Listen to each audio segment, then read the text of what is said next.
Coucou les amis, aujourd'hui nous revenons à vous avec un nouveau sujet. Nous voulons en parler parce que nous avions encore reçu la lettre d'un internaute qui s'est plaint d'un problème qui se passe dans sa famille, dans sa propre famille biologique. Je ne serai pas seule, comme vous le savez, sur mon plateau virtuel, j'ai toujours des invités qui partagent avec moi les idées, qui donnent leurs conseils, qui donnent leur point de vue. Comme vous aussi, chez vous à la maison, vous pouvez donner vos points de vue dans les commentaires, écrivez ce que vous pensez de l'histoire. Aujourd'hui, sur mon plateau, j'ai mon ami Alain Kambaja, depuis le Canada, qui a accepté de donner son expertise, de partager ses conseils et de dire qu'est-ce qu'il pense de la situation. D'entrée de jeu, je vais directement vous lire la lettre que notre confrère, notre ami, notre frère nous a envoyée. Notre ami dit ceci. Ça fait plus de 15 ans que je n'ai pas communiqué avec mes frères. Nous sommes une fratrie de 3 et on ne se parle presque pas. Chacun a évolué de son côté et maintenant nous avons des enfants assez grands. Chaque jour qui passe, je sens qu'il y a un vide dans mon cœur. Je sens un environnement vide. J'ai été la personne qui a refusé les rencontres, des réconciliations de nos propres familles. Alors aujourd'hui, je ne me vois pas reprendre la démarche de rappeler mes frères pour fixer nos antécédents. La principale raison de ce vide est que mon deuxième fils se marie dans quelques semaines. Il est excité de savoir que ma sœur et mon frère seront enfin là. Et pourtant, nul d'entre les deux n'est au courant de cet événement. Je suis perdue et je ne sais plus quoi faire. Voilà. Alain Kambaja. Ah, c'est intéressant de voir qu'on a ce sujet. Je vous remercie pour l'opportunité que vous m'accordez de partager les quelques petites pensées que je suis. J'ai noté une chose, l'orgueil. Il dit je ne peux pas.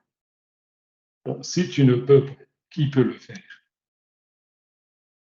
Ceux qui ont pu le faire à une époque avaient mis de l'eau dans leur vin. Et tu as refusé de boire, c'est tout.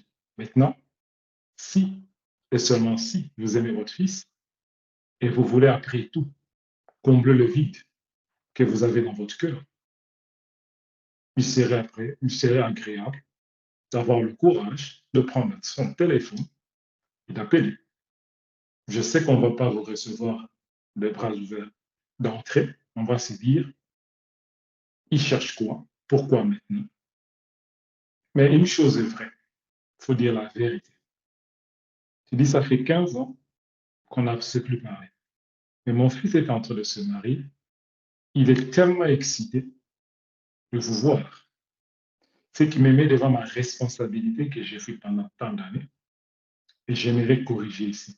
Mais au moins, je fais ce premier pas vers vous. Si vous ne venez pas, vous aurez au moins quelque chose à lui dire. Pourquoi vous n'êtes pas arrivé? Au lieu de laisser ça dans le vide. Parce que le fils va peut-être dire, mes oncles ne m'aiment pas, ma tante ne m'aime pas, voilà pourquoi ils ne sont pas venus. Or, le problème vient d'une génération avant, la vôtre. Si vous ne corrigez pas cette problématique, la génération qui suivra sera perdue. Je me rappelle un conseil qu'on me donnait quand j'étais jeune, pourquoi les familles restent ensemble. Je suis encore bien content et je remercie le bon Dieu pour vous. Imaginez que la femme que votre neveu doit épouser serait la fille de votre soeur. Quand les enfants se rencontrent dans la rue, vous ne savez pas c'est la fille ou la sœur de qui ou l'homme de qui. Imaginez qu'ils sont déjà passés à l'acte. Vous voyez les conséquences. Vous allez dire c'est pas possible, c'est inceste. Mais la réponse est les parents ont fauté. Les parents doivent corriger. Il n'est jamais trop tard pour faire le bien. Enfin, pour moi, déjà, je vois que tous les 3 frères sont dans l'orgueil parce que, eh ben, aujourd'hui, l'un d'entre eux essaye de faire la démarche, même si cette démarche est sur les réseaux sociaux, mais du moins, il y pense. Quand aux autres, peut-être ils ont juste passé l'éponge pour dire, OK, comme il y a une démarche qui a été faite dans la famille et que notre frère n'a pas pu se présenter, il n'a pas accepté, c'est-à-dire qu'on le laisse là. Mais la question que je veux encore te poser, c'est que tu ne penses pas que les questions que toi tu te poses maintenant, ce sont peut-être les mêmes questions qu'il se pose. Il se dit, si je vais, est-ce qu'ils m'accepteront? Est-ce qu'ils croiront que je suis venue pour une raison quelconque? Et aussi, mater, si j'y vais encore, ça ne va pas marcher. D'abord, avant, c'était de l'orgueil, mais maintenant, il se peut que ça soit la peur. Qu'en penses-tu? Tout à fait. Je voulais juste clarifier pourquoi j'ai dit non. Elle a dit, moi, je ne peux pas. Quand il dit, c'est-à-dire, tu t'enlèves du problème, c'est aux autres à faire le pas. Voilà pourquoi j'ai dit, orgueil numéro un. Maintenant, la peur du rejet, tout le monde l'a. Il n'y a qu'une seule chose qui est constante dans la vie, c'est le changement. On vous a rejeté, au moins, si vous êtes chrétien, le Très-Haut dira, tu as fait ta partie. Ils t'ont rejeté, le reste est à moi. Laisse ça, je vais gérer. Et là, il va gérer. Mais maintenant, l'histoire qui se répète, c'est les autres avaient fait leur partie, t'avaient rejeté. Et la Bible dit, quand quelqu'un te demande pardon, veut se réconcilier, que c'est toi qui refuses. Qu'est-ce qui se passe? On met les charbons sur ta tête. Et ce sont ces charbons qui, en ce moment, te poussent à avancer, qui te poussent maintenant de dire je sens ce vide. Est-ce le fait de la maturité que vous avez grandi et vous commencez à comprendre que notre famille doit rentrer, doit être solide afin que nous avançons, nos enfants connaissent ses cousines et que ça avance. Bien que ça ne pourra pas être comme vous voudriez, mais au moins qu'ils se connaissent et qu'ils se côtoient. Qui sait? C'est pourquoi votre fils est excité. C'est-à-dire que d'une façon ou d'une autre, vous l'avez parlé en bien de vos frères et sœurs. Mais ce n'est pas vous qui allez faire cette propagande ou dire voilà ce que papa m'a dit. Ils seront appréhensifs, oui.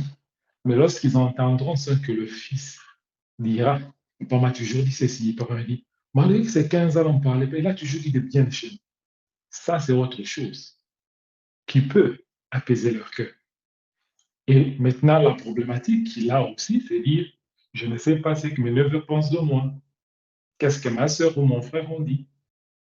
Je suppose, je donne une autre supposition, qui ne te dit pas que les deux frères, le frère et la sœur, les enfants se connaissent et vivent ensemble. Il n'y a que toi qui t'es écarté. Et là, tu veux revenir dans le lot. Qui ne te dit pas? Si tu sens que tu ne peux pas appeler ton frère directement parce que ça va peut-être chauffer, appelle ta sœur. Elle a déjà cet esprit-là, c'est une femme, elle a l'esprit de la maman, de concilier, de trouver les angles pour arrondir. Elle le fera. Elle te dira ce qu'elle dira. Il faut que vous soyez juste honnête avec vous. Laissez-les se défouler sur vous. Les premiers semestres ou les premiers mois ou les premières semaines, je ne pense même pas que ça fera 2 semaines. Ça ne ferait qu'une conversation et probablement 5 minutes maximum. Ils vont parler toutes les frustrations. Ils vont dire à la fin, tu leur dis, je vous ai entendu, j'ai fauté, je vous demande pardon. Comment pouvons-nous avancer, s'il vous plaît? Parce que c'est ce que je veux. Quand vous vous mettez dans cette position d'humilité, de vous rabaisser, c'est quand vous vous élevez, en fait. Je sais que dans plusieurs familles, cette situation existe. Moi, personnellement, j'en connais beaucoup qui sont dans une famille de plusieurs, par exemple, 5, 10, mais qui ont le même problème. Il y a de l'orgueil, il y a de la peur, et puis c'est comme tu as dit, si tu ne le fais pas, qui le fera pour toi? C'est-à-dire, pour moi, à un certain moment de la vie, il faut savoir faire le premier pas. même si ça va vous coûter de la honte, faites le premier pas. Surtout et surtout quand il s'agit de vos frères et de vos sœurs. Surtout quand il s'agit de vos frères biologiques en plus. Parce que tu ne peux pas commencer à aller arranger avec les amis, les frères de l'église, les collègues, quand tu n'as pas fixé le problème qui se trouve entre toi et les frères et les sœurs du sang. Ça n'a pas de sens. Nous naissons dans une famille, sont plusieurs, mais chacun a sa personnalité, chacun a son comportement, chacun a sa façon de voir les choses. Mais pour moi, je pense qu'il faut, quand il y a un problème, une situation qui se présente et que cette situation te gêne, pourquoi y rester? Pourquoi attendre qu'une autre personne le fasse pour toi? Fais le premier pas, fixe les choses. Enfin, tu auras fait ta part. Et le reste, eh ben, on laisse au ciel, on laisse à Dieu. Ouais. Nous avons ce problème d'égocentrisme. Quand il y a une situation, il faut toujours se dire, si moi je ne le fais pas, personne d'autre le fera. Tu as raison, en Afrique, souvent, c'est que j'aime toujours dire, le système du chef du village, c'est quelque chose qu'il faut enlever. Moi, important, moi, moi. Donc, c'est tout le monde qui doit venir vers le système du chef du village. Tout le monde lui doit tout, il ne doit rien à personne. Malheureusement, c'est ce que vous voyez en Afrique. Est-ce la première génération qui fait la même chose ou c'est la deuxième ou la troisième? Vous savez, je n'aime pas trop parler à les spirituels. Il y a des hôtels que les familles ont placés, hein? Et beaucoup de gens pensent que c'est de la blague, mais c'est la réalité. Donc, si c'est chez eux que ça s'est fait, est-ce qu'ils n'ont pas regardé leurs tantes ou leurs parents? S'ils voient qu'il y a eu cette trend-là dans une famille, l'hôtel ne s'entend pas avec ça. Ce sont des hôtels qui ont été établis. Et ça va de génération en génération. Il faut Exactement. quelque part, quelqu'un dit, ça stoppe ici. Et pour que ça stoppe ici, il faut être conscient de cela. Bon. Parce que là, quand il y a une mésentente qui prend beaucoup d'années, ce qui veut dire que vous avez établi vous-même quelque chose qui vous suce, qui vous détruit. Si je peux ajouter quelque chose, je dirais que en tant qu'humain, nous avons toujours eu des problèmes. En tant qu'humain, il y aura toujours des conflits, il y aura toujours des mésententes, il y aura toujours des désaccords sur un point ou sur un autre. Chacun s'est dit, j'ai mes règles, j'ai mes principes, ma vision de choses et il n'y a personne qui peut le bouger, il n'y a aucune situation qui viendra me dire de faire otherwise. Mais c'est ça l'erreur. Le monde n'est pas fait de cette manière-là, statique et tout. Non, tout doit être dynamique. Dynamique. Vous devez être flexible à un certain moment. Vous devez être concessionnaire, flexible. Et je pense que là, ça donne aussi aux autres une fenêtre pour être plus ou moins à l'aise. Pas avant, j'étais la personne qui avait refusé. Mais cette fois-ci, je dois être la personne qui reprend le bâton. Et comme j'allais dire, je vais rentrer encore dans la partie du spirituel, Makile Gangi. Ben oui. Makile Gangi. La partie, il a dit, je veux les voir. Maintenant, la personne se dit, oups, comment je dois faire? À cause de son fils, à cause de son enfant, à cause de cet amour, il doit prendre le risque. Il doit prendre ce risque. Il dit, je prends le risque, non pas pour prendre le risque, pour montrer à son fils. Oui, nous avons eu des problèmes, mais au moins, je fais un pas pour aller vers eux. Si on me rejette, la génération future, le fils comprendra deux choses, pas sur sa famille. Quand tu as un problème avec quelqu'un, tu l'adresses afin que tu trouves une solution et que tu avances avec des certitudes et non la laisser pourrir. Vous savez, quand vous laissez quelque chose pourrir, la situation devient pourrie. Et tout le monde dit, Azo Kansani. J'ai toujours dit ça, j'ai dit ça à mes défunts pères, à mes défunts mères. Vous savez, avant qu'on vous intègre, Dieu vous donne les résultats de votre séjour sur terre.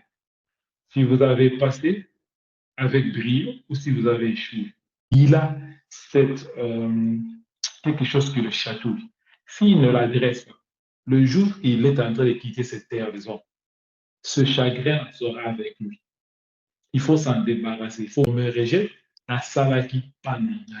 Il est temps qu'on est vivant de parler à nos frères, à nos sœurs, ta famille biologique, ta famille spirituelle et tout. Ça fait toujours du bien.